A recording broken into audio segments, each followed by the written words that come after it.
Hi guys, welcome to Office Blokes React. I'm Office Bloke Dave. I'm Office Bloke Mike. Office Bloke Dan. Together with the Office Blokes, aren't we? Yes, we are. It is true. Now, Fat Electrician is someone we reacted to once, maybe twice, a while ago. Yeah.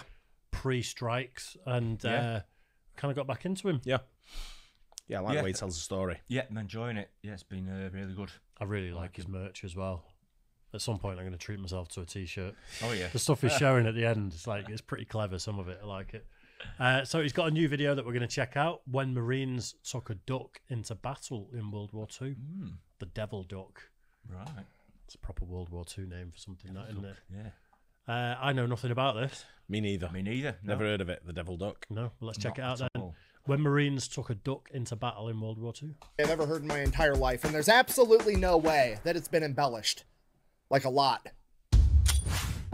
Ladies and gentlemen, we've already talked about the Marine Corps' most famous animal hero, Sergeant Reckless, the horse that was adopted by the Marines during the Korean War that would go on to become the hero of Outpost Vegas and the first horse to ever partake in a Marine Corps amphibious landing. But before Sergeant Reckless, the Marine Corps had another hero from the animal kingdom that partook in multiple amphibious landings in the Pacific theater of World War II. Today we're talking about Sergeant Seawash, aka the Devil Duck. But first, a word from our sponsor. This video is brought to you by Delete Me. Delete Me is an online subscription service. It's a very straightforward, simple business. You give them money, pop up. Go check out Delete Me. I'll have a link and a discount code down below. Let's get back to the video. Our story begins in 1942 as the 2nd Marine Division is currently in New Zealand gearing up to go into combat against the Japanese in World War II. And like all great military stories, it totally happened. It begins in a bar with a bunch of Marines drinking. And as is tradition with the military drinking at a bar, there are conflicting reports as to what actually happened. According to the Marine Corps, the Marines went out to a local bar in New Zealand. They then started drinking with the locals, and they all had a great, very professional,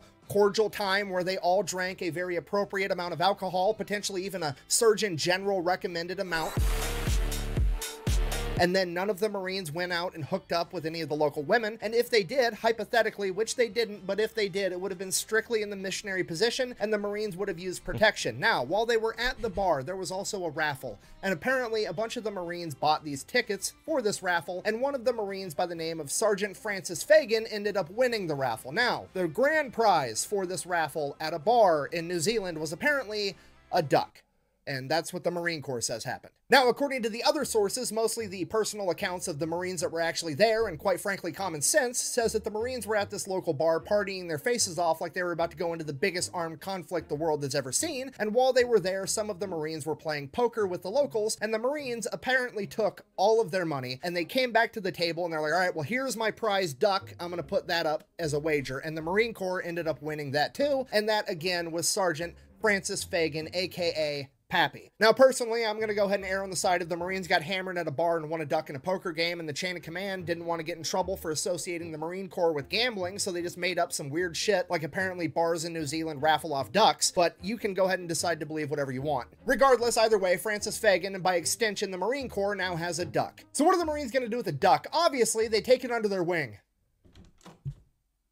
I'd like to apologize to the internet for making you a dad. I mean, For making you a dad. to be fair, that is true. I kind of turned her into a bodybuilder for like 18 months between the two kids. Wow. Ha! Interrupting my history time. Sorry about that. Anyways, the Marines pretty much immediately teach this duck how to drink beer, which I know what you're thinking. That's probably not very healthy for the duck, but to be fair, there are worse vices to have. I mean, he could get addicted to quack. I'm sorry. I'm done. Okay, I'm done with the dad jokes. That joke was foul. Anyways, they become drinking buddies with this duck. He becomes one of the Marines, and then time comes for them to all go off to war and actually engage with the Japanese. Sure enough, they take the duck with them. Fast forward, November 1943, the Battle of Tarawa. It's one of the bloodiest battles in Marine Corps history. Essentially, the Japanese have 4,000 soldiers dug in and heavily fortified on the Tarawa Atoll, and the Marines have to go in there and take them out. Now, what's unique about Tarawa is it is surrounded by coral reefs, and what that means is any traditional landing craft that America could use, like a Higgins boat, similar to what we used over in the European theater, would get hung up on these coral reefs, and the Japanese would be able to spray it with machine gun fire and artillery and mortars and kill absolutely everybody. The Japanese were so confident in these coral reefs and their fortified defenses that Admiral Shimasaki said that it would take 1,000,000 men 100 years to take Tarawa. But he didn't know that the Marine Corps had the LVT, the Landing Vehicle Tracked, aka the Amphibious Tractor, similar to a Higgins boat, except it had tracks on it, and then when it hit the coral reefs, it would simply drive right over the top of them. So November 20th, 1943, at 3 a.m., under the cover of darkness, 18,000 Marines and 1 duck would load into their salamander tractors as they prepared to launch their amphibious landing at the quack of dawn. As dawn broke, the Japanese soldiers watched in horror as the American landing crafts did not get hung up on the reefs, but simply drove right over the top of them. The only surviving Japanese officer from this battle, Kiyoshi Ota, would later go on to write, "We could see the American landing craft coming towards us like dozens of spiders over the surface of the water,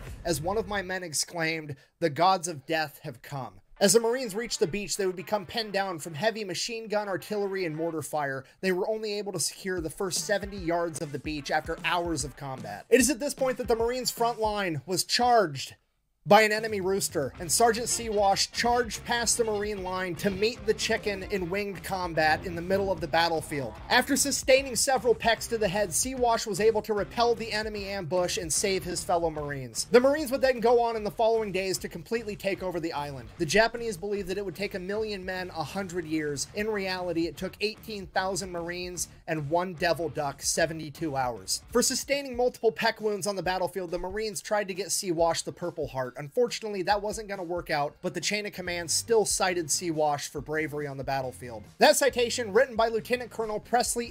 At what point is he taking the piss, or is he actually saying the truth? I don't know. There's no way a chicken just ran out and there was a chicken versus duck battle where the duck prevailed, and then suddenly it was like, the ducks won, let's go. Should have just started hosting it down.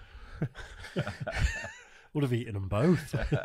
That joke went over there everyone's head, I guess. Hosting them down. Hosting. Hoisting. That's why. No, but you can't. Hoisting them down. It doesn't work when you say hoisting. You have to say hosting. You may have to concede defeat on that joke, to be fair.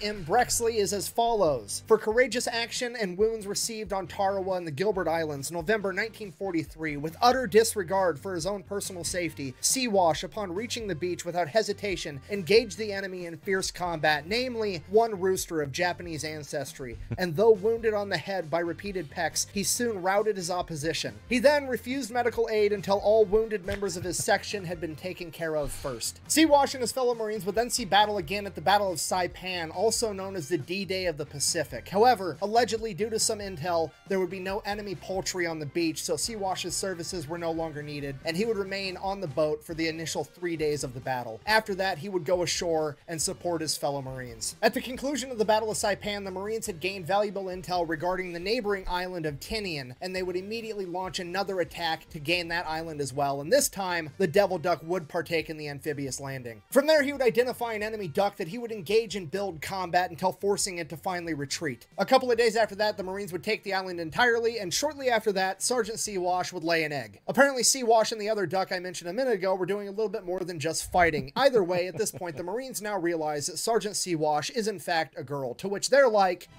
"A woman! Treacherous snake!" Just kidding, they didn't actually care. In reality, they were probably giving each other a hard time, like, alright, who did it? Fess up.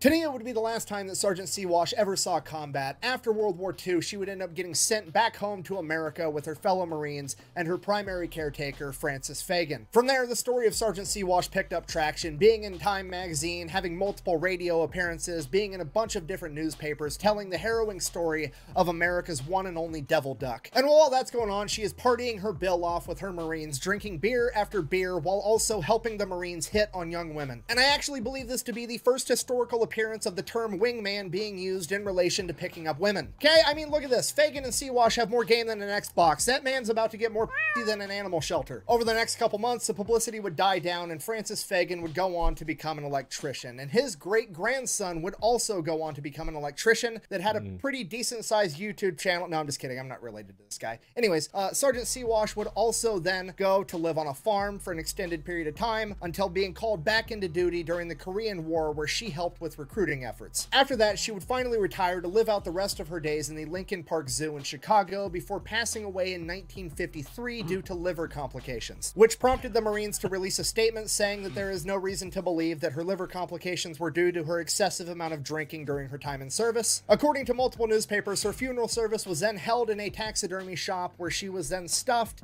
and currently resides in the National Museum of the Marine Corps in Triangle, Virginia. So in conclusion, this has been the totally real, 100% not embellished whatsoever story of Sergeant Seawash, aka America's Devil Duck. That time the Marine Corps won a duck in a poker game, taught it how to drink beer, then took it to multiple amphibious landings in the deadliest battles of World War II, kept it alive the entire time to bring it back home so they could use it to hit on women, and I think it is the most Marine Corps thing that has ever happened, and if I'm wrong, you can tell me down below, and if your story's better, I'll do a video on that too. Thank you for watching. Best way to support the channel is go buy some merch over at thefatelectrician.com. Quack bang out. Oh. Not to make of that one. I believe it more if it was Dave's ducks from his where have you got ducks in your back? Chickens. Yeah. It just goes to prove that propaganda works both ways, doesn't it? Absolutely, yeah, just a bit. What are you on about? How long do ducks live for as well? Depends where they live. I know, but like, If they lived in a Chinese restaurant, not very long. Yeah, 10, 15 years. How do you? What, is that a guess or is that just something you know? That's a guess. Oh, No, that's a guess. how long do ducks live for? 10 years, 5 to 10 years. Oh, right, okay. So at the time it went into battle, and then it lived another 11 years after that. There was multiple ducks. They kept swapping it out. yeah, And since they needed to recruit people for kept the bringing Korean another War, one it's over like the as a duck's duck. back. What a ridiculous story. Yeah, It's exactly. absolutely mad. It's funny though. I like it. Yeah, exactly. A bit of comedy. Like I said, definitely a bit of embellishment going on there. No. I fancy, No. Can you imagine? There needs to be some dark sketch of that where someone's like, duck, and a guy goes, aha, because there's a duck there, and then gets shot in the face. but And that's it. I was telling you to duck. I warned you. Because you ducked from a gun. Yeah. Shell. Artillery shell. Cannon fire. I don't know. Anyway, hope you guys enjoyed that. Don't forget like and subscribe. We'll see you on the next one. Cheers, guys. Cheers.